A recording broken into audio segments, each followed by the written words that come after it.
Hello everyone, welcome back to we the doctors. So अब हम thorax के section की तरफ बढ़ेंगे। अगर आपने पहले की वीडियोस नहीं देखी रहेंगी regarding the general concept of anatomy, please do watch it, it would be very useful. So इस वीडियो से हम थोरैक्स का सेक्शन जो है वो स्टार्ट करेंगे। Starting में we will be covering about the bones, the intercostal spaces, some important lines regarding the thorax, some important features regarding thorax, कुछ clinicals भी discuss करेंगे last में, और फिर in upcoming series we will be covering about the pleura and the muscles of the thorax. So starting with this video, जो हमारी thoracic wall है या फिर chest wall है, it is made out of there are three main components which are the sternum, जिसे हम breast bone भी कहते हैं, the ribs and the vertebrae. अब sternum जो है it is present on the anterior side और vertebrae जो है it is present on the posterior side, और इन दोनों को articulate करता है the ribs. So here we can take a look. ये जो part है which I am highlighting in yellow, it is the sternum जो anteriorly present होता है, और पीछे वाली side we have the vertebrae, that is specifically T1 to T12 vertebrae which is articulating with the ribs, और उन दोनों को कलेक्ट करने वाला these are the ribs. So starting with the sternum, यहाँ पर हम anterior view of sternum का diagram देख रहे हैं. So in it we have the three parts, that is manubrium, the body of the sternum and the Gifford process. अब जो manubrium वाला पार्ट है इसमें हमारे पास चार नॉच है which are नॉच यानी depression, which are the four notches that are the jugular notch. अब इसे हम suprasternal notch भी कहते हैं because it is present on the superior aspect of the sternum, so also referred as this suprasternal notch, और ये palpable है since it is present in close contact to the skin. Then we have the clavicular notch. अब ये जो clavicular notch है it is present for the articulation with the clavicle, that is the collarbone, और जो manubrium है अगर इसे हम posteriorly देखते हैं to the anatomical level, then it is present at the T3 to T4 vertebral level, और इसके अलावा we have the facets that are the articulating surface. अब facets यानी वो articulating surface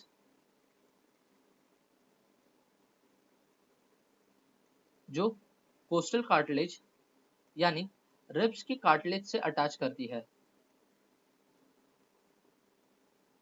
So we have the first facet on the manubrium and the second demifacet on the manubrium.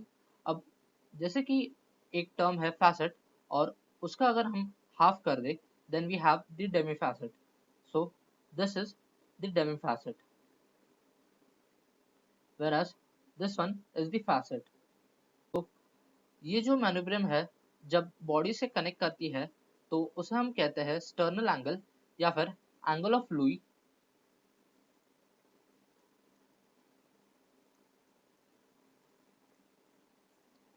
अब ये जो angle of Louis है it is of clinical significance since यहाँ पर बहुत सारी चीजें बाइफर्केट होती है, as well as there are presence of some important structures which we will be discussing very soon. So moving towards the body, अब ये जो बॉडी है इसमें हमारे पास तीन ट्रांसवर्स रिजेस प्रेजेंट होती है. अब ये इसलिए क्योंकि एम्ब्रियोलॉजिकली जब स्टर्नम डेवलप होता है तो उसके बॉडी ऑफ स्टर्नम के चार सेगमेंट्स होते हैं, और ये जो चार सेगमेंट्स जब फ्यूज होते हैं then they form the transverse ridges.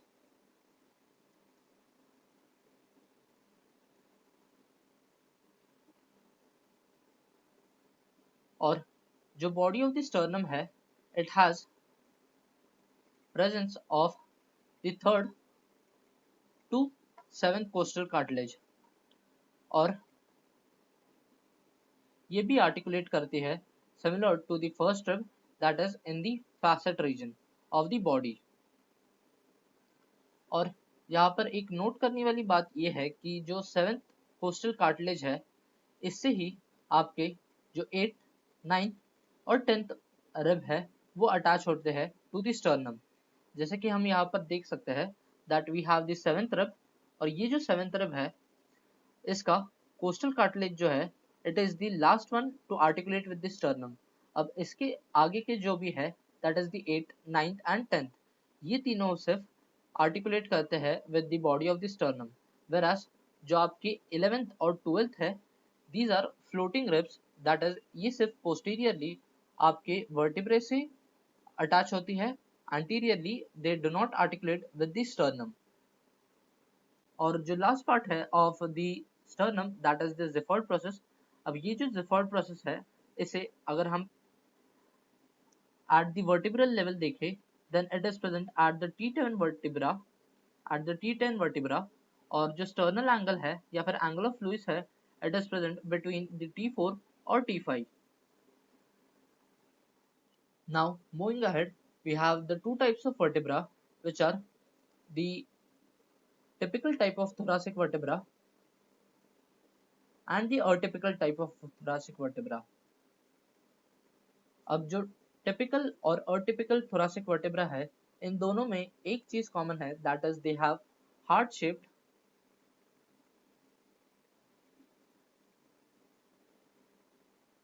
Body और सेंट्रम। अब कभी कभी स्टूडेंट्स अब मैं जब एनाटॉमी पढ़ता था तो मैं बहुत कंफ्यूज होता था बिटवीन रिमेम्बरिंग कि थोरासिक वर्टेब्रा में हार्ट वाला प्रेजेंट है या फिर लंबार वर्टेब्रा में किडनी वाला प्रेजेंट है। So the simplest way is कि थोरासिक रीजन में आपका हार्ट प्रेजेंट है सो वहां पर ही जो थोरासिक वर्टेब्रे है उनके पास जो थोरासिक हार्ट शेप बॉडी होगी, whereas in case of the lumbar we have the kidney shaped body। so it is an easy and so it is an easy way to remember the distinguishing feature। now we have the coastal facet। अब ये जो coastal facet है it will articulate with the superior surface of the rib or similarly we have the rib articulating with the demifacets which are present anteriorly and as well as the posteriorly। so यहाँ पर जो है head of the rib articulate करता है और वही आगे जाके articulate करेगा with the sternum। so here we also have the presence of the anterior longitudinal ligament और ये वाले रीजन से पास होती है the posterior longitudinal ligament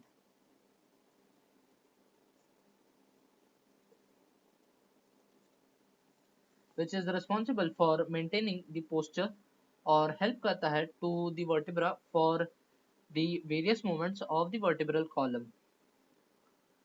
now one more point regarding the sternum specifically the manubrium is that जो superior pericardial ligament है it articulates with the sternum which is the part of the pericardium। so जैसे कि हमने पहले discuss किया कि जो sternum है it is the breast bone it is made out of the manubrium जो कि आर्टिकुलेशन पॉइंट है for the first rib as well as the second rib and जो बॉडी है it is for the third to seventh rib as well as the second rib क्योंकि इन दोनों में demifacet present होते हैं। And lastly we have the xiphoid process. So manubrium जो है it is present at the level of T3 to T4। जो xiphoid process है it is present between the T10।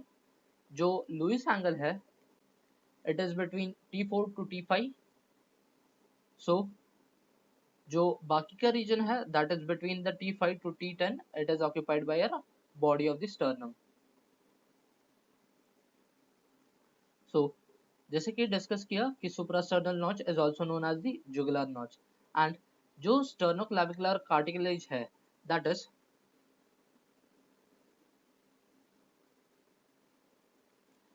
ये स्टर्नम और क्लैविकल के बीच में जो कार्टिलेज प्रेजेंट होता है, it is made out of the fibro cartilage and it prevents the excessive movement, यानी आपके जो क्लैविकल है उसके प्रॉक्सिमल पार्ट को कुछ हद तक मूवमेंट प्रोवाइड करता है, लेकिन after a point it would break down.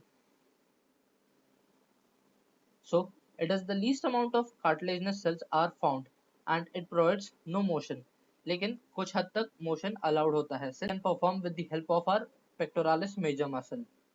So regarding the costal cartilage, यहाँ पर एक clinical significance है, that is the costochondritis। और costochondritis को कभी कभी students मिक्सअप कर देते हैं विद द टियाज़े सिंड्रोम। अब जो टियाज़े सिंड्रोम है, इसका एक मोस्ट कॉमन फीचर है, that is swelling of the cartilage. अब firstly we have to understand what is costochondritis. अब इसमें as we can notice that we have, अगर हम इसे सेपरेट करते हैं, then we have costal, chondral and itis. अब कोस्टल यानी रिब, कॉन्डल यानी उसका कार्टिलेज एंड आइटिस यानी उसकी इन्फ्लेमेशन। यानी हम नाम से ही इसका मतलब निकाल सकते हैं, दैट इज जो costal cartilage of the rib है, उसका इन्फ्लेमेशन की वजह से, उसके इन्फ्लेमेशन को ही हम कोस्टोकॉन्ड्राइटिस कहते हैं।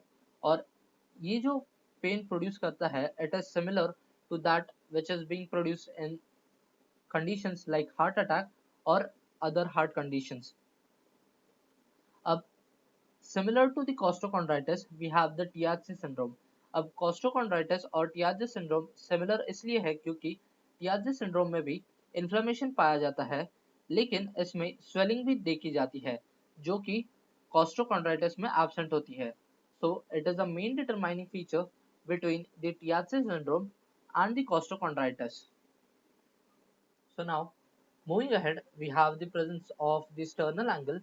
अब ये जो sternal angle है, जैसे हमने पहले डिस्कस किया, it is present between the manubrium and the body of the sternum।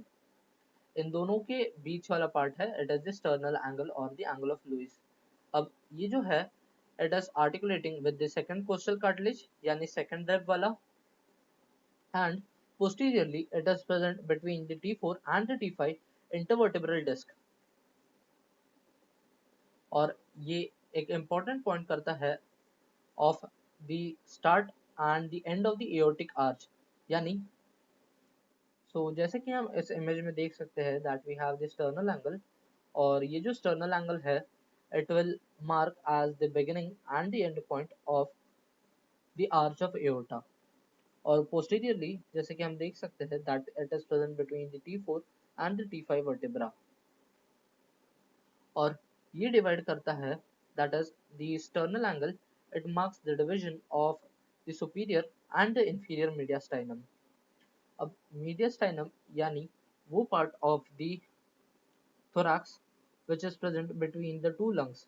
यानी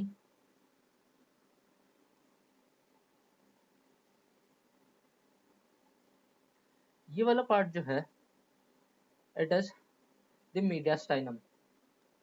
इसे हम दो रीजन में डिवाइड कर सकते हैं depending on the sternal angle। अब जो sternal angle है, it divides it into the superior part and the inferior part। और inferior part को हम फिर तीन क्लास में डिवाइड करते हैं, that is the anterior, the middle and the posterior। जो वाला पार्ट पेरिकार्डियम यानी जो हार्ट की कवरिंग होती है, उसके आगे प्रेजेंट होता है, it is known as the anterior one। जो बीच में है between the lungs, it is the middle part। और जो पीछे है, it is the posterior mediastinum। अब ये क्लासिफिकेशन इसलिए इम्पोर्टेंट है because of the presence of the structures, क्योंकि सुपीरियर मीडियास्टाइनम में कुछ अलग स्ट्रक्चर्स प्रेजेंट होते हैं, मिडिल मीडियास्टाइनम में कुछ अलग स्ट्रक्चर प्रेजेंट होते हैं, and similarly in the anterior and posterior we have different structures. So surgically इसका एक इम्पॉर्टेंट रोल होता है तो इसलिए ये जो मीडिया स्टेनम है और इसके कंटेंट्स है ये भी हम डिस्कस करेंगे in the further upcoming video. और फर्दर जो आर्च ऑफ एओर्टा है जहाँ से खत्म होती है वहां से शुरू होता है द डिसेंडिंग thoracic aorta, और before starting the arch of aorta, that is before the beginning, we have the presence of the ascending aorta, or beneath it we have the diaphragm, and then we have the abdominal aorta. So ये point हो गए regarding the second rib, the presence of the T4 to T5 intervertebral disc and the aortic arch, that is the starting and the end point. Then we have the significance of the intercostal space. अब intercostal space यानी अगर ये आपकी दो ribs है तो इसके बीच में जो स्पेस प्रेजेंट है इसे हम कहते हैं इंटरकॉस्टल स्पेस।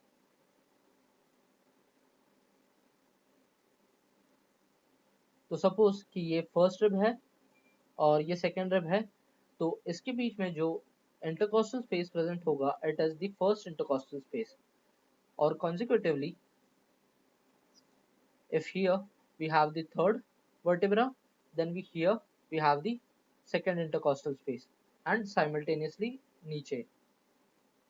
तो इसी तरह जो राइट हैंड साइड की सेकेंड इंटरकॉस्टल स्पेस है वहां पर ऑस्कल्टेशन करने पे एओर्टिक वॉल्व पाया जाता है, whereas जो लेफ्ट हैंड साइड की सेकेंड इंटरकॉस्टल स्पेस है वहां पर पल्मोनिक वॉल्व पाया जाता है।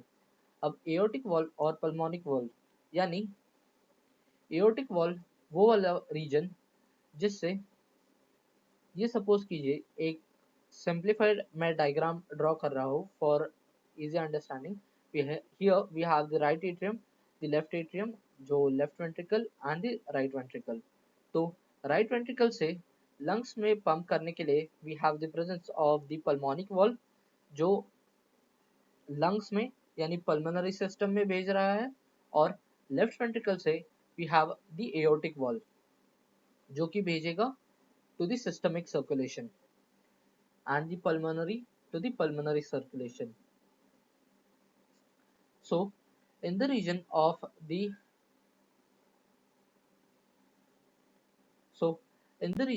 the right atrium, that is the second intercostal space, we have the presence of the aortic valve, and in the region of the second intercostal space of the left hand side we have the presence of the pulmonary valve.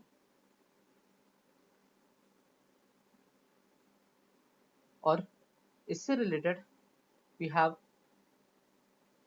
a clinical significance which is common in during childhood, which is the detransposition of great vessels. अब detransposition of great vessels ये होता है because जो आपकी pulmonary trunk है और aortic trunk है इनकी पोजीशन इंटरचेंज हो जाती है। यानी नॉर्मली जो एओर्टिक ट्रंक है इसकी पोजीशन राइट हैंड साइड से ओरिजिनेट होनी चाहिए एंड जो पल्मोनरी ट्रंक है वो लेफ्ट हैंड साइड से ओरिजिनेट होना चाहिए। लेकिन अगर ये ऐसा नहीं होता है और इसका ऑपोजिट होता है, that is pulmonary trunk is originating from the right hand side and the aortic trunk is originating from the left hand side, then it will lead to the condition known as detransposition of great vessels. अब apart from it, as I mentioned कि Lewis angle, it is a synarthrotic joint, yani it is an immovable joint which is present between the manubrium and the body. Then it also marks as the bifurcation point for the tracheal carina. अब tracheal carina simply वो point है, करीना का मतलब bifurcation, यानी ये आपका trachea वाला part है। अब जहां पर वो ट्रकिया बाइफर्केट हो रहा है into the bronchi, then it is known as the tracheal carina. और ये जो ब्रोंकाई वाला पार्ट है it is present in the right lung and the left lung respectively. So जो ट्रकियल carina है, it will divide into the right mainstem bronchi and the left mainstem bronchi and the left mainstem bronchi. Sorry for the misspelling. And then we have the pulmonary trunk. Since यहाँ पर arch of aorta है, so वहीं पर pulmonary trunk भी in nearby location पाया जाता है, and it marks as the division point for the superior mediastinum and the inferior mediastinum. Also, towards the left of the Lewis angle, we have the presence of the superior vena cava. Superior vena cava वो structure जो upper body से blood लाती है towards the right atrium, और towards the right hand side of the Lewis angle we have the presence of the aortic arch जो हमने diagram में देखा था. This part, this is the aortic arch, and जो aortic arch है it is attached to the ligamentum arteriosum. अब ligamentum arteriosum in simpler words we can understand जो arch of aorta है जब ये 3 branches देता है which are not important here. The point which I want to highlight here is that जो pulmonary trunk है इससे एक extension होता है, that is the ligamentum arteriosum, which is connecting the arch of aorta and the pulmonary trunk. So that part is known as the ligamentum arteriosum. और जो arch of aorta है it will give the brachiocephalic trunk, the left common carotid artery and the left subclavian vein and the left subclavian artery, sorry. और ये जो brachiocephalic trunk है यही आगे जाके बाइफरकेट करेगा into the right common carotid artery and the right subclavian artery. Now moving towards the ribs. अब जो रिब्स है these are also of two types, that is the typical ribs and the atypical ribs. So in the typical ribs we can find the head, the tubercle, the body and the shaft. So here we have the head. अब suppose कीजिए कि ये आपका second rib है, तो इसमें जो superior portion है of the head it would articulate with the inferior portion of the vertebrae, और जो inferior portion of the head है it will articulate with the superior portion of the vertebrae. यानी यहाँ पर T1 का inferior part attach होगा और यहाँ पर T2 का superior part यानी superior facet attach होगा. So ये connection है पीछे की तरफ. और moving towards the anterior side we have the costal cartilage which will articulate with the sternum. And then we have the tubercle. Tubercle यानी कोई bony projection. Then we have the neck, the angle of the rib, the internal surface, the costal grooves. अब angle of the ribs are at higher risk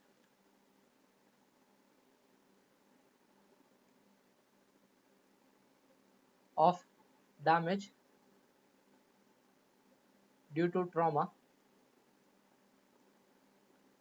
कभी भी कोई car accident हुआ या फिर कोई पर्सन या स्पोर्ट एथलीट जब गिरता है on his thoracic part, then the angles are the most common point of damage.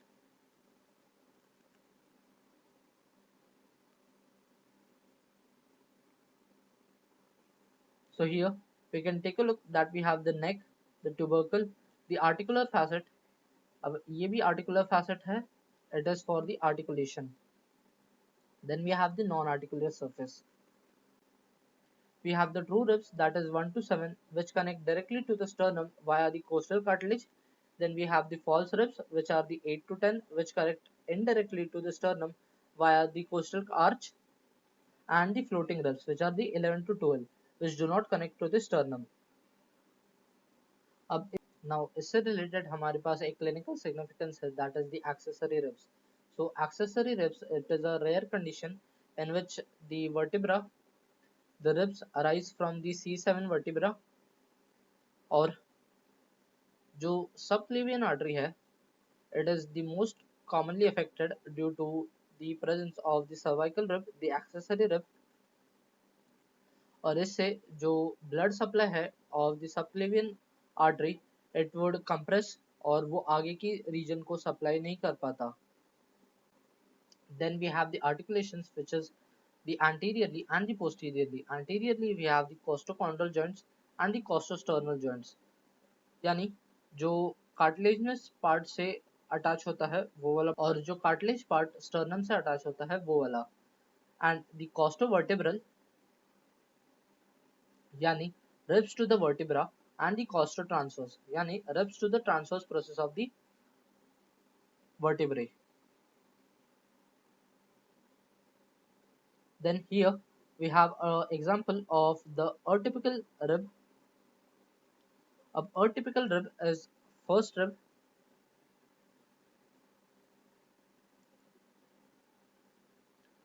So इसमें we have the presence of the scalene tubercle. अब scalene tubercle इसलिए because इससे attach होती है the middle scalene muscle and the anterior scalene muscle, which you can see here. Here we have the first rib और इस first rib से attach होती है the scalenus anterior and the scalenus medius, whereas जो scalenus posterior है it will attach to the second rib. Also related to ribs we have another condition which is the flail chest. Flail chest occurs because of the multiple rib fracture. ये भी इसकी एक common etiology या cause हो सकती है trauma और इसके symptoms होते हैं the pain, tenderness यानी touch करने पे sensitivity to the pain, difficulty in breathing because since ribs fracture हुए हैं so जो expansion और relaxation of thoracic cavity है वो properly नहीं हो पाता. So इसकी वजह से problems occur होती है. Then these problems occur during the inspiration since the ribs move inwards and during expiration ribs move outwards. यानी जो normally होता है उसका opposite हो रहा है. During the inspiration हमारी जो rib wall है वो expand होनी चाहिए because air अंदर जा रही है और expiration के time पे air बाहर आने की वजह से ribs अंदर की तरफ जानी चाहिए लेकिन it is happening opposite, so it is also termed as the paradoxical respiration.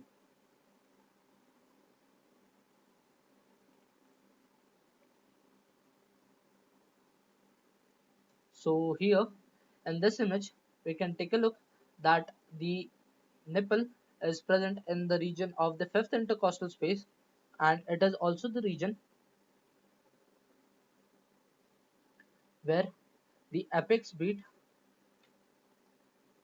यानी हार्ट का जो शार्पेस्ट पॉइंट है वो पाया जाता है. So it is a vague diagram, please understand. Then it is found in men or it could be lower in case of the woman. So related to heart, the important boundaries of the heart are the right margin, the left margin and the anterior interventricular circles. यानी ये जो right atrium, right ventricle, left atrium and left ventricle. So here we have the right margin. अब ये जो right margin है it is present from the third costal cartilage to the sixth costal cartilage. From the third costal cartilage to the sixth costal cartilage. Whereas the left margin है it is present from the second intercostal space to the apex of the mid clavicular line of the fifth intercostal space. So जो anterior interventricular sulcus है which is formed by the left ventricle and the right ventricle, between the left ventricle and the right ventricle, it is located 2.5 cm lateral to the midline at the third intercostal space.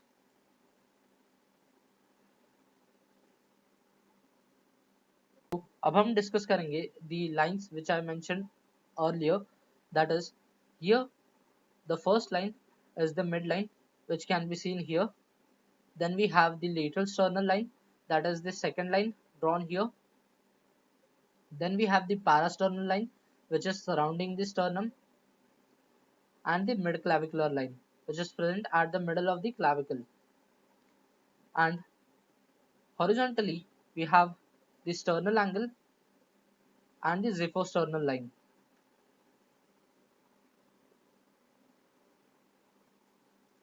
And posteriorly, जो first वाला है it is the posterior median line, जो second वाला है it is the paravertebral line, and the third one is the scapular line.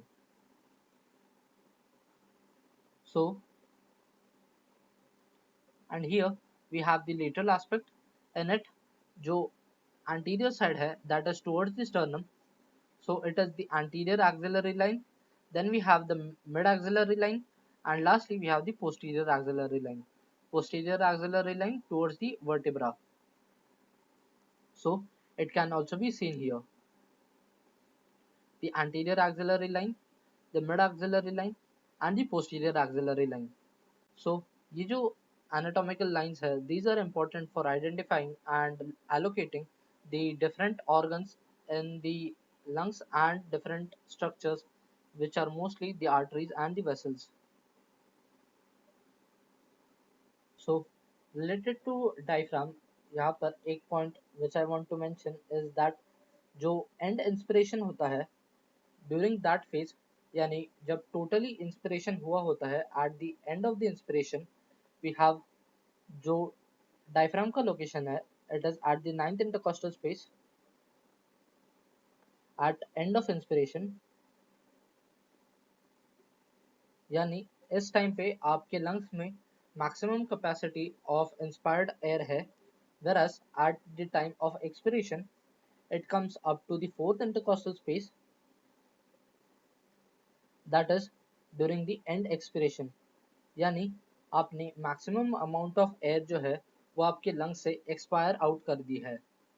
This part, and here we have the superior thoracic aperture and the inferior thoracic aperture.